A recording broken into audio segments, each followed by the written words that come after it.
আসসালামু আলাইকুম সকলকে। আমি গত ক্লাসে আপনাদের 10টা প্রিপোজিশন নিয়ে আলোচনা করেছিলাম। আজকে ডে 2।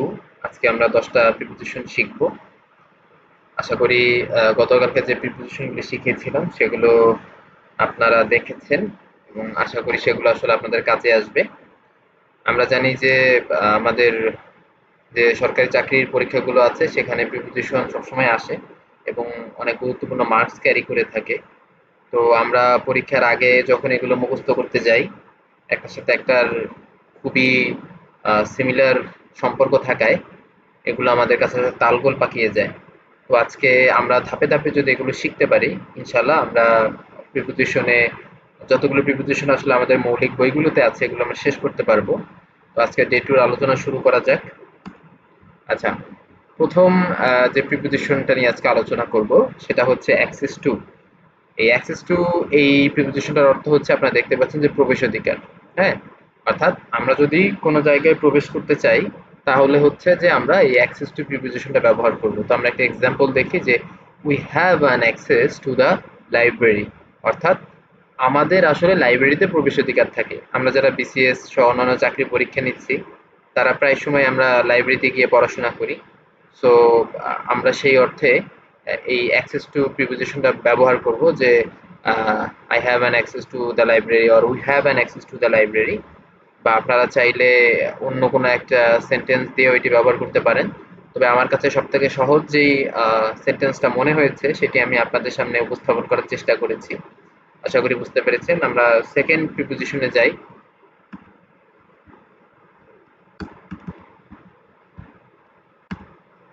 সরি। আচ্ছা, অ্যাকোমোডেট উইথ অর্থাৎ আবাসন। এখন এই অ্যাকোমোডেট উইথ প্রিপোজিশনটা আসলে কখন ব্যবহৃত হয়, সরি, আজকে সেটা আমরা একটু দেখার চেষ্টা করব এখন। যে আবাসন, এই বিষয়টি হচ্ছে এরকম যে আসলে কোনো একটা রুমে আপনি হচ্ছে কতজনকে আসলে আবাসন দেওয়ার ক্ষমতা রাখেন। আমরা জানি যে আমাদের অনেক ধরনের, আমরা যারা মেসে থাকি, হ্যাঁ, একটা মেসে হয়তো আমরা 2 জন 3 জন 4 জন করে থাকতে পারি। কিন্তু আমরা হয়তো 2 জন 4 জন 5 জন থাকতে পারি না, হয়তো 6 জন থাকতে পারি না। হ্যাঁ, যে কতজনকে আসলে আবাসন দিতে পারি সেই বিষয়টি আসলে আমরা এই অ্যাকোমোডেট উইথ প্রিপোজিশনটি ব্যবহার করে আমরা হচ্ছে প্রকাশ করার চেষ্টা করব। তো আমরা একটা উদাহরণ দেখি তাহলে হচ্ছে আমাদের বিষয়টি ক্লিয়ার হয়ে যাবে।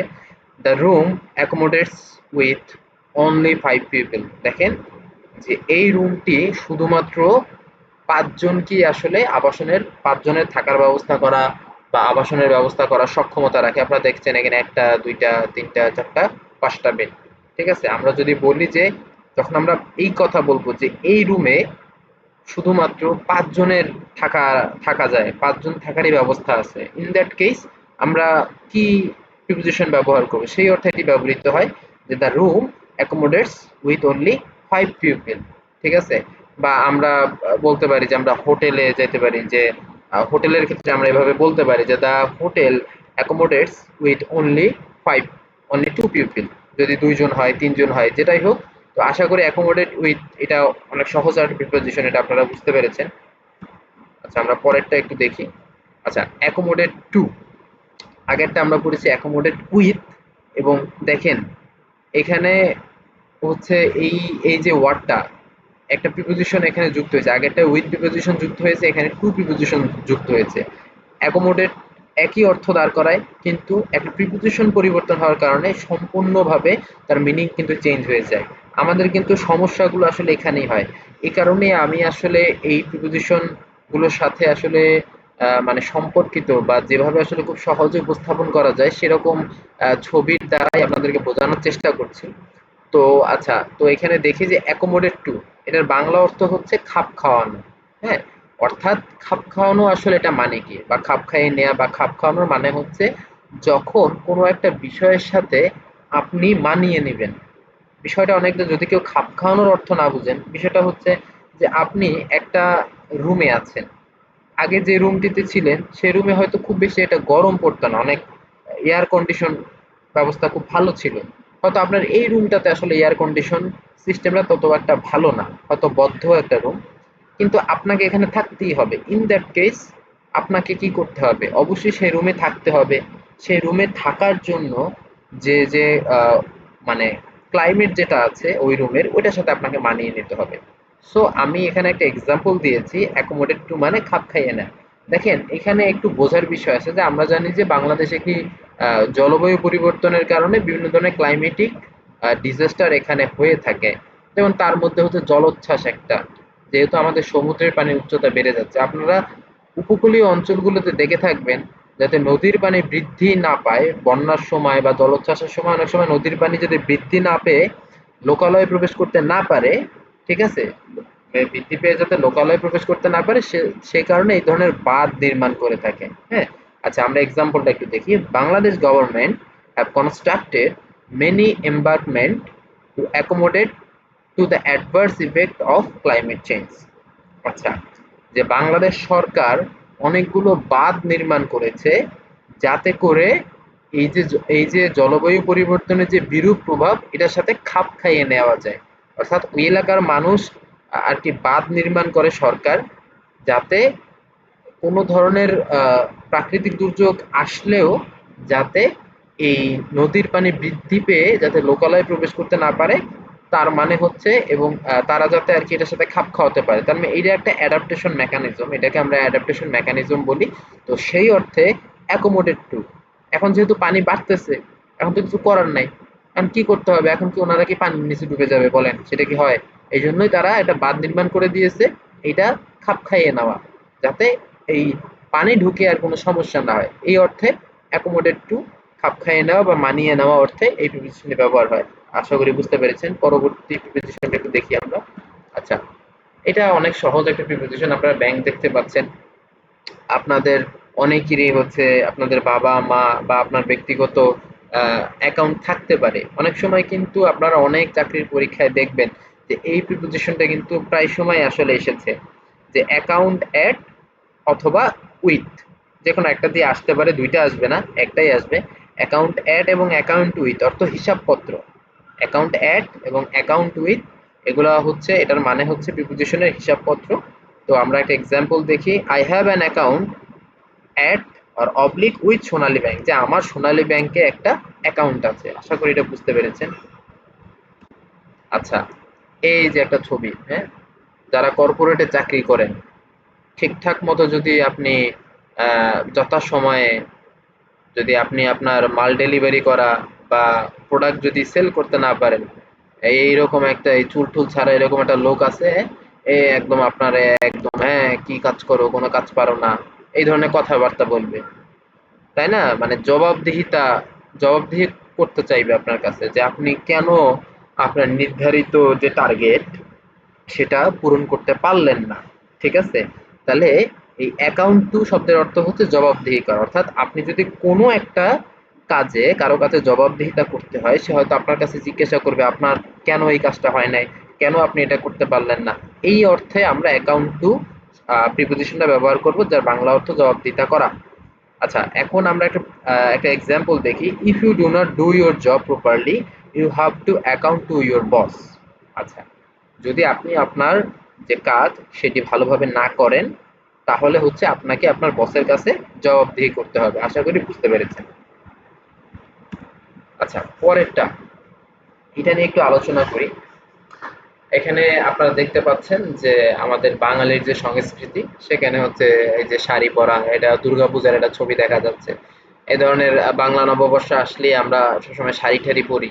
হ্যাঁ, আমরা নিজেদের যে বাঙালিত্ব যেটা, সেটা আসলে ধারণ করার চেষ্টা করি, কিন্তু সারাদিন আমরা এই ধরনের এই যে আপুর মতন, হ্যাঁ, এই আপুর মতন এই যে শার্ট আর এই স্কার্ট পরে ঘুরি।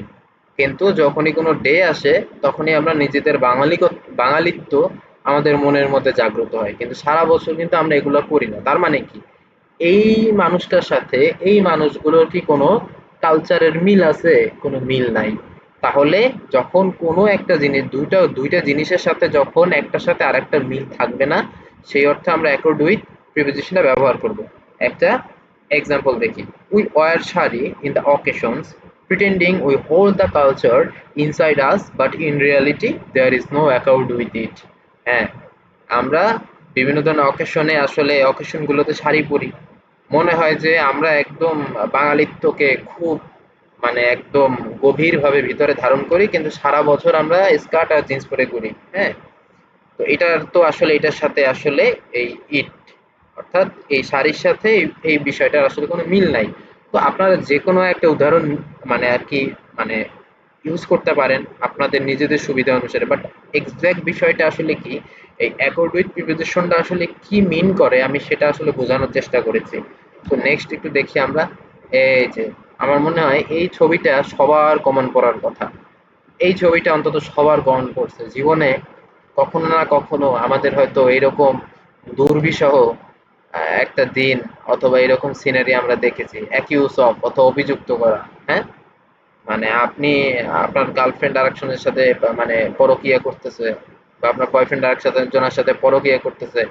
ঠিক আছে, এটা হচ্ছে আপনি ধরে ফেলছেন। ওকে, সো একটা এক্সাম্পল দেখি। She was accusing her boyfriend of having an affair with another girl. তাই না? এই ধরনের ঘটনা আমাদের প্রত্যেকের জীবনে ঘটেছে। অর্থাৎ কাউকে যদি আমরা অভিযুক্ত করি কোনো একটা কারণে, সে কোনো একটা অপরাধ করেছে, সেজন্য যদি আমরা তাকে অভিযুক্ত করি, তাহলে হচ্ছে যে আমরা এই অ্যাকিউজ অফ প্রিপোজিশনটা ব্যবহার করব, এবং এই অ্যাকিউজ অফ প্রিপোজিশনের অর্থ হচ্ছে অভিযুক্ত করা। আশা করি বুঝতে পেরেছেন। আচ্ছা, এটা আমরা দেখতেই পাচ্ছি যে আদালতের সিনারি। হ্যাঁ, আমাদের জাস্টিস যেটা দিয়ে আসলে অর্ডার বলেন ওইটা। তো এটা এই ছবিটা দেখার পরেই মনে হচ্ছে যে এখানে হয় এখানে মামলা সংক্রান্ত কোনো বিষয়। তো একটা প্রিপোজিশন দেখা যাচ্ছে যে অ্যাকুইট অফ, এই প্রিপোজিশনটার অর্থ হচ্ছে খালাস দেয়া। কোর্ট আপনাকে হচ্ছে কোনো একটা কারণে অ্যারেস্ট করা হচ্ছে, আপনাকে কোর্টে চালান করা হয়েছে, আপনি আদালতের দ্বারস্থ হয়েছেন এবং আপনি নিজেকে প্রমাণ করলেন যে আসলে এই অভিযোগের সাথে আপনার আসলে কোনো সম্পৃক্ততা নাই, এবং আপনার প্রমাণাদির উপর ভিত্তি করে কোর্ট আপনাকে খালাস দিয়ে দিল, এবং কোর্ট দেখলো যে না আসলেই আপনার এখানে কোনো মানে দোষ নেই, আপনি নির্দোষ। So the church has acquitted him from the church. আচ্ছা, এখানে একটু সরি, এখানে ভুল করেছি। যে ছবি the church has acquitted him from the church, যে চার্চ তাকে দোষ থেকে মুক্তি দিল, তার ছবি বিচার করে। অনেক দেশে চার্চ বিচার করে, কিন্তু এখানে যদি হচ্ছে কোর্ট দিতাম সেটা হচ্ছে বেশি ভালো হইতো। সম্ভবত এটা আগের ছিল, ওইটা চলে আসছে, বাট সমস্যা নাই। আপনার সেন্টেন্স ঠিক আছে যে চার্চও আপনাকে অভিযোগ থেকে মুক্তি দিয়ে আপনাকে খালাস দিতে পারে, কোর্টও আপনাকে দিতে পারে। হ্যাঁ, থ্যাংক ইউ। পরে দেখি আমরা। আচ্ছা, এই যে দেখতে পাচ্ছেন যে ফ্যামিলির সবাই মিলে সাইক্লিং করছে, ঠিক আছে? এবং আমরা জানি যে আমরা ছোটবেলায় অনেকেই সাইক্লিং করেছি, এখনো হয়তো আমরা সাইকেলিং করে অফিস আদালতে যাই, স্কুলে যাই। সো এইটা খুবই সুন্দর একটা প্রিপোজিশন যে অ্যাকুস্টোমেট টু, অর্থাৎ অভ্যস্ত, অর্থাৎ আমি কোন একটা জিনিসের সাথে অভ্যস্ত। হ্যাঁ, সো আমি এখানে একটা সেন্টেন্স ব্যবহার করেছি, সেটা হচ্ছে once I was accustomed to cycling.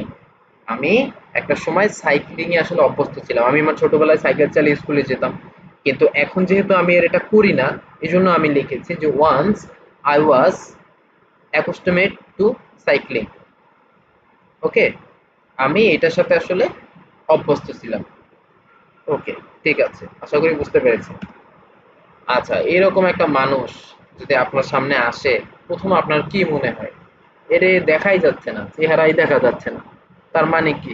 না, এরে আমি চিনি না, এরকম একটা ছবি দেখাই আমি যদি বলে ভাই বলেন তো এটা কে, আপনি তো কিছুই বলতে পারবেন না। আপনি তো ওরে দেখতেই পাচ্ছেন না, ও তো চেনেনই না, আপনি ওরে, আপনার কাছে অপরিচিত। বা আমাদের লাইফে অনেক সময় অনেক মানুষের সাথে আমাদের পরিচয় হয় যারা আমাদের কাছে অপরিচিত। সো সেটা হচ্ছে অ্যাকোয়েন্টেড উইথ, অর্থাৎ অপরিচিত। এই প্রিপোজিশনটা আমরা অপরিচিত মানুষদের ক্ষেত্রে ব্যবহার করব, যে অ্যাকোয়েন্টেড উইথ, অর্থাৎ এই যে ব্যক্তিটা, আমি একটা সেন্টেন্স ব্যবহার করেছি দেখতে পাচ্ছেন, এই ব্যক্তিটা আমার কাছে পরিচিত নয়। তো সেটাকে আমি কিভাবে এক্সপ্রেস করব? He is not acquainted with me, সে আমার কাছে পরিচিত কোনো মানুষ নয়। ঠিক আছে, আমরা যদি কোনো স্ট্রেঞ্জার বা কোনো অপরিচিত মানুষ দেখি, তাহলে হচ্ছে যে আমরা এই প্রিপোজিশনটা ব্যবহার করব, যে অ্যাকোয়েন্টেড উইথ মানে হচ্ছে অপরিচিত। আশা করি বুঝতে পেরেছেন। Thank you so much. আপনারা অনেক ধৈর্য নিয়ে কষ্ট করে এটি দেখেছেন। আপনাদের সকলকে ধন্যবাদ। ইনশাল্লাহ আগামীকালকে আমি ৩ নম্বর লেকচারে আমি আবার আপনাদের সামনে 10টি প্রিপোজিশন নিয়ে হাজির হব। সকলকে ধন্যবাদ। আসসালামু আলাইকুম।